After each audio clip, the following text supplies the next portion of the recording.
बाबा दूर कित्थे चला गया जदों भरा भरा दा एहसास करदा सी। जदों इक्को ही मोटरसाइकिल हुंदी सी ते 7 वीर हुंदे सन ते कदी वड्डा लै जांदा सी, आंदा सी वड्डा आवेगा ते फिर जावांगा, छोटा लै जांदा सी, आंदा सी मेरा वीर पापा आवेगा ते मैं लै जावांगा।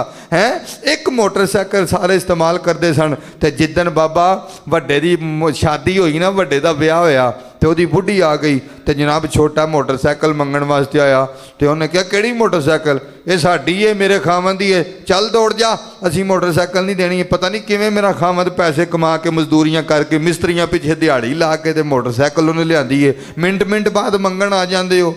वो छोटे भरा दा असल दिल दुखिया, उन्हें कहा ना ना वो ही चंगे सन जदों छोटिया होंदियां भरा भरा दे कपड़े पा लैंदा सी, भरा भरा दियां जुत्तियां पा लैंदा सी। वही वक्त चंगा सी जदों एक चंगेर ते बह के माँ दे नाल 4 भरा रोटियां खांदे सन। वही वक्त चंगा सी बाबा जदों माँ बैठी हुंदी सी चुल्हे ते, नाल वीर बैठे हुंदे सन ते माँ दी सी ओ शाला मेरे ओ पुत्रो एक चंगेर ते बह के खाओ, ओ मेरे ओ बच्चिओ लड़िओ ना, ओ मेरे ओ बच्चिओ तुहाडे विचों तत्ती वार ना गुजरे, ओ मेरे ओ बच्चे एक दूजे की जान बन जाओ, ओ पुत्र एक दूजे की मुठ बन जाओ, ओ बच्चों आपस में कायम रहा जे। दुनिया की कोई ताकत तुहानूं उन्नी देर हरा नहीं सकती जिन्नी दिन तुसी कट्ठे रवोगे, एक मुठ रवोगे।